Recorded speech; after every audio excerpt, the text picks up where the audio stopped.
Hello friends, welcome to my channel. In today's session, I am going to explain you chapter number 10, Walls Tells Stories of Environmental Studies, Standard 5th. In the first session, I have already explained you the chapter. So now in this session, let's start with question number 1. First question is, why were bastions made in the fort wall? Fort wall के अंदर bastions क्यों बनाए गए थे?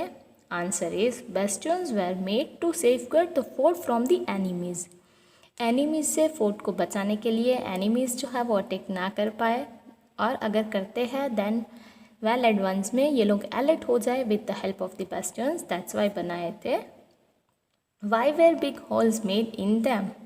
Big holes जो है वो bastions में क्यों थे? Big holes were made in the bastions to see at a distance and attack on the enemies coming toward the fort from the several directions. अब ये bastions के अंदर ऐसे holes होते थे ताकि जो उनके आर्मी है वो अच्छे से अगर बाहर से कोई अटैक करने के लिए आ रहा है तो उनको ऑब्जर्व कर पाते थे। That's why they can be mentally prepared and they can be ready to attack on the enemies. Next one is, what difference would be there if you were to look from a straight flat wall or a bastion at a height? How would be the soldiers find peeping from the holes in the bastions useful while attacking? अब difference क्या है कि आप straight wall से देखते हो या तो आप हाइट पे बेस्टन से देखते हो, और होल्स जो है वो कैसे यूज़फुल होते हैं अटैक करते हैं उस टाइम पे? Answer is, bastions are built at a height and provide space to look on distant places from several directions. Soldiers can peep through its holes safely. However, with flat walls, one could see in one particular direction only. अब जो bastions होते हैं वो height पे होते हैं ताकि उनको अच्छे से एक डिस्टेंट प्लेसेस डिफरेंट प्लेसेस को वो देख सके। Now you just imagine if you are at the ground floor, how much area you can see, and now you are at the top floor of the building, then how much area you can see? Obviously जैसे height पे जाओगे वैसे area ज़्यादा covered up होगा, and as it is circular in shape, वो rounded shape का होता है, तो क्या होगा कि एरिया जो है वो ज़्यादा कवर्ड अप होता है। But if it is a flat wall instead of circular one, तो क्या होगा कि वो पर्टिकुलर एक ही डायरेक्शन के अंदर देख पाते हैं। That's why it is made up in the rounded shape. Next one is, how would the fountains have worked? Answer is, fountain would have worked by getting their water supply from the large tank और reservoir. अब fountains कैसे काम करते होंगे? तो large tank से या तो रिजर्वर से उनको पानी दिया जाता है, एंड ये जो पानी है वो नोज टॉप के ऊपर प्रेशर से रिलीज़ किया जाता है ताकि वो फाउंटेन जो है वो फॉर्म होता है। Next one is, what arrangements would have been made in the building for air and light? Earlier time period के अंदर इलेक्ट्रिसिटी जो है वो उतनी ज़्यादा नहीं थी, सो कौन से टाइप के अरेंजमेंट्स एयर एंड लाइट के लिए होते थे?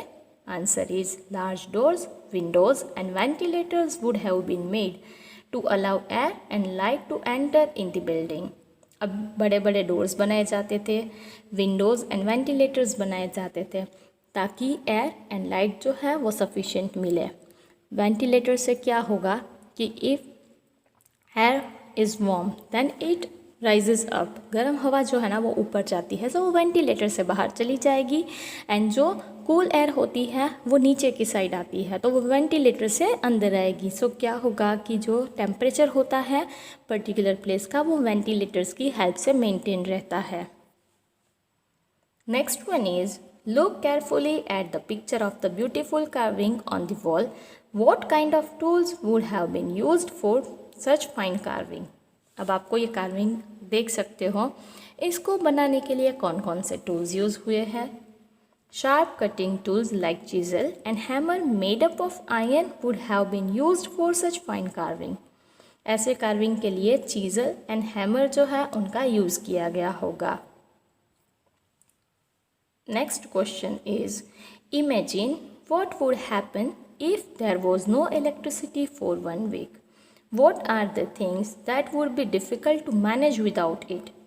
अब आप इमेजिन करो कि एक वीक के लिए इलेक्ट्रिसिटी ही नहीं है, देन हमारी लाइफ के कौन कौन से काम ऐसे हैं जो रुक जाएंगे और कितनी डिफ़िकल्टीज़ होगी। वी कैन ईजीली से दैट ऑलमोस्ट हमारी जो लाइफ है ना वो स्टॉप होगी, because nowadays we are more connected, or we can say we are more dependent on the electricity. So let's see the answer. If there was no electricity for 1 week, most of our daily activities would get hampered. There will be no water, TVs and computers will not work, phones will stop working, internet connectivity will go off, no lights, no fans and coolers, thus life will come to a standstill.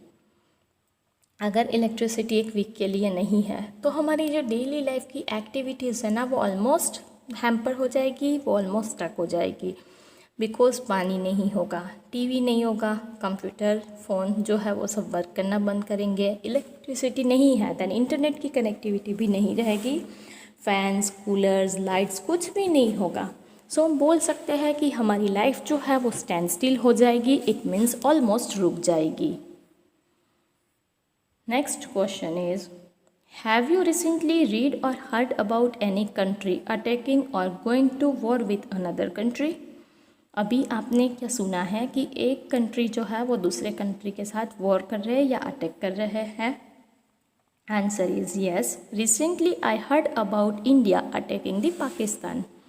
हाँ, recently India और पाकिस्तान के हमने war के बारे में सुना है। Generally India and Pakistan का वॉर जो है वो काफ़ी बार हो चुका है। Answer is, what was the reason of this war? War का रीज़न क्या था? The reason for this war was terror attack on Indian army man. Indian army man के ऊपर उन्होंने अटैक किया, दैट्स वाई दोनों कंट्रीज़ के बीच जो है वो वॉर हुआ। Next one is, what kind of weapons where used in this war? इस वॉर में कौन से टाइप के वेपन्स जो है वो यूज़ हुए? Answer is, fighter planes, tanks, missiles etc. were used in this war. इस वॉर के अंदर फाइटर प्लेन्स, टैंक, मिसाइल्स ये सब यूज़ हुआ। Next question is, what kind of destruction was caused because of this? कभी भी war होता है तो दोनों कंट्रीज़ के अंदर बहुत सारी लाइफ, प्रॉपर्टीज़, बहुत कुछ डिस्ट्रक्ट होता है। इस वॉर के अंदर क्या डिस्ट्रक्ट हुआ? Answer is, many soldiers lost their lives in this attack. इस वॉर के अंदर दोनों कंट्रीज़ के बहुत सारे सोल्जर्स जो है वो मारे गए। Next one is, have you scene anything made of bronze? What you have seen? आपने क्या कुछ ब्रॉन्ज का बना हुआ देखा है? देखा है तो क्या देखा है? Answer is, yes, I have seen utensils, medals and statues made up of bronze. Yes, मैंने तो यूटेंसिल्स, बर्तन, मेडल्स और स्टैचूज देखे हैं ब्रॉन्ज के बने हुए। Next one is, find out from your elders about some of things made from bones that were or still are used in your home. आपके घर में जो चीज़ें यूज़ होती है ना अभी भी ब्रॉन्ज की, वो आपको बतानी है। Answer is, there are some utensils like spoon, plates, bowls of bronze are there in our house. आज भी हमारे घर में ऐसे स्पून्स, बाउल्स, प्लेट्स, बहुत सारी चीज़ें हैं जो ब्रॉन्ज की है। Next question is, from its colour try to identify which one of them is made of copper, which from brass and which from bronze. हम कलर से कैसे आइडेंटिफाई करेंगे कि कोई भी चीज़ है वो कॉपर की बनी है या ब्रास की है या ब्रॉन्ज की है? Answer is, goods made up of copper, brass and bronze can be distinguished by their colour as follows. अब हम कैसे पता करेंगे? Then if it is made up of copper then colour कैसा होगा? Reddish brown. If it is made up of brass then colour is yellowish, and if it is of bronze then metallic brown colour. So हम colour से ही easily identify कर सकते हैं कि ये जो चीज़ है पर्टिकुलर वो कौन से मेटल में से बनी हुई है। Next question is, look around and find out how water is pumped up from the ground to higher places. अब आपको देखना है कि पानी ग्राउंड फ्लोर से लेके हायर प्लेसेस पे कैसे जाता है। Electric water pumps are used to lift water to the higher places. Nowadays हम क्या यूज़ करते हैं, इलेक्ट्रिक पंप्स को यूज़ करते हैं जिससे पानी नीचे से ऊपर जाता है। Next one is how is water pumped using electricity, how is water lifted without electricity. आप इलेक्ट्रिसिटी से वाटर को कैसे ऊपर लेके जाते हो, एंड इन केस इलेक्ट्रिसिटी नहीं है तो आप पानी को कैसे लिफ्ट करोगे, कैसे ऊपर लाओगे। Water is pumped using electrical water pump which has a motor to suck the underground water and lift it to the higher places. In the absence of electricity, water can be lifted using hand pumps, bucket tied with rope, windmill or bullocks. Water pump को हम use करते हैं जो electricity पे चलते हैं। उसमें क्या होता है कि अंडरग्राउंड वाटर को लिफ्ट किया जाता है मोटर से।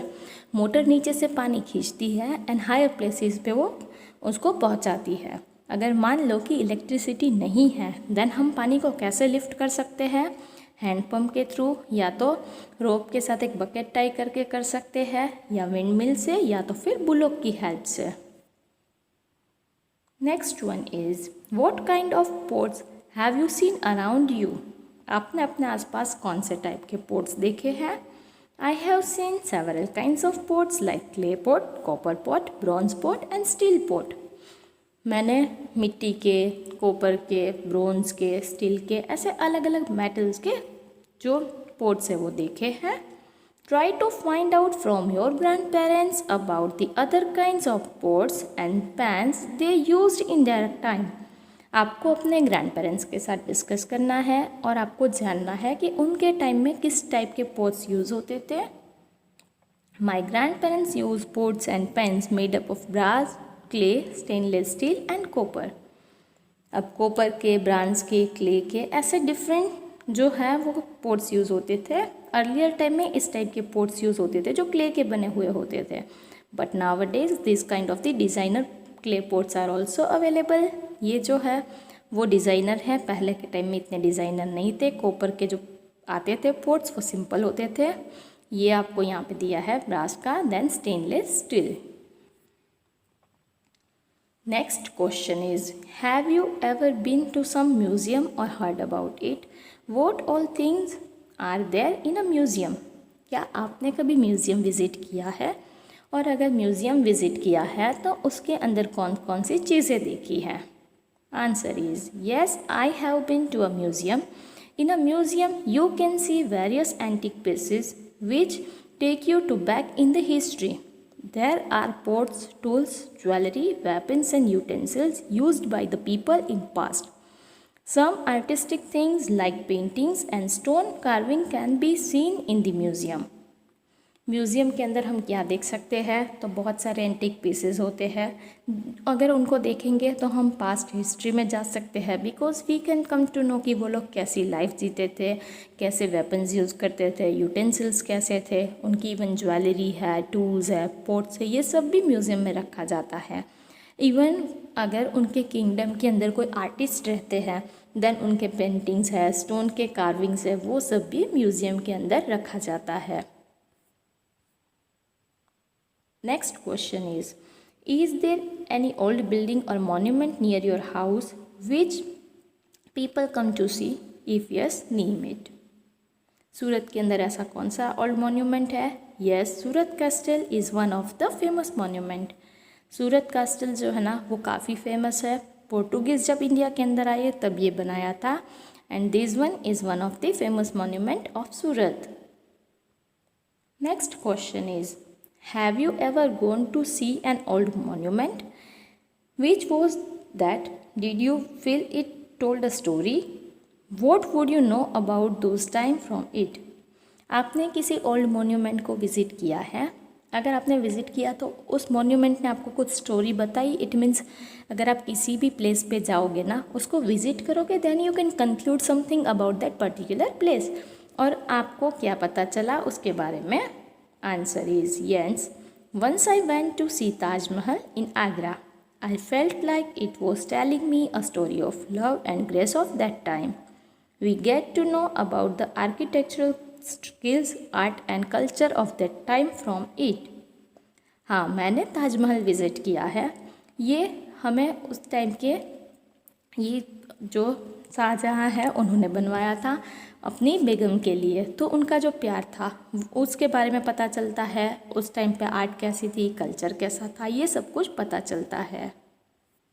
Next one is right description about Taj Mahal. अब आपने क्या देखा वो आपको लिखना है। Taj Mahal is about 400 years old. Then it is made up of white marbles called संगमरमर। ये संगमरमर से पूरा वाइट कलर का मार्बल से बना हुआ है। There are special patterns, designs and carving on the building. Building के ऊपर स्पेशल डिज़ाइंस है, कार्विंग्स है। It is one of the 7 wonders of the world. Graves of Mughal Emperor Shahjahan and his wife Mumtaz are based here. यहाँ पे Shahjahan and Mumtaz की कब्र है। Next one is Sangeeta thinks it is useless to keep old things in a museum. How would you convince her that it is important to have a museum. अब संगीता ऐसा सोच रही है कि जो म्यूज़ियम है ना वो यूजलेस होता है। आप उसको कैसे कन्विंस करोगे कि it is one of the important place and we should visit it. तो आपको बहुत सारी चीज़ों का नॉलेज मिलेगा, राइट। तो उसको कैसे कन्विंस करना है। Various old things are preserved in the museum which helps us to explore about the work, culture and living style if of the ancient time. हम क्या कर सकते हैं कि म्यूज़ियम को विज़िट करेंगे तो उसमें म्यूज़ियम में होता क्या है, तो उस टाइम पे जो भी चीज़ें यूज़ होती थी वो सब कुछ होती है। सो उनका वर्क कैसा था, कल्चर कैसा था, लिविंग स्टाइल कैसी थी, ये सब पता चलता है। Next one is why do you think the chapter is named walls tell stories. इस चैप्टर के अंदर वर्ल्ड नाम ऐसा क्यों है कि walls tell stories. Answer is this chapter is all about the historical structures and buildings which lets us know about the art, culture, craft and living style of people in the historical period. That is why the name World Tells Story seems appropriate for this chapter. अब इस chapter का नाम ऐसा क्यों है कि world tell us stories, because इसके अंदर हमने क्या स्टडी किया है, तो पूरा गोलकुंडा फोर्ट है, म्यूज़ियम है, इन सब के बारे में। तो ये गोलकुंडा फोर्ट जब हमने देखा और डिस्कस किया चैप्टर में, तो उनकी आर्ट कैसी थी, कल्चर कैसा था, क्राफ्ट कैसे थे, लोगों की लाइफस्टाइल कैसी है, ये पूरी उनकी हिस्ट्री जो है वो जानने को मिलती है। दैट्स वाई ये चैप्टर का जो नाम है ना वर्ल्ड टेल स्टोरीज, ये काफ़ी अप्रोप्रिएट है। I have explain you entire exercise. Thank you. Thank you for watching this video. If you have really liked this video, please like it and share it with your friends. If you have not subscribed my channel yet, please subscribe it by pressing the bell icon on the right hand side. Thank you.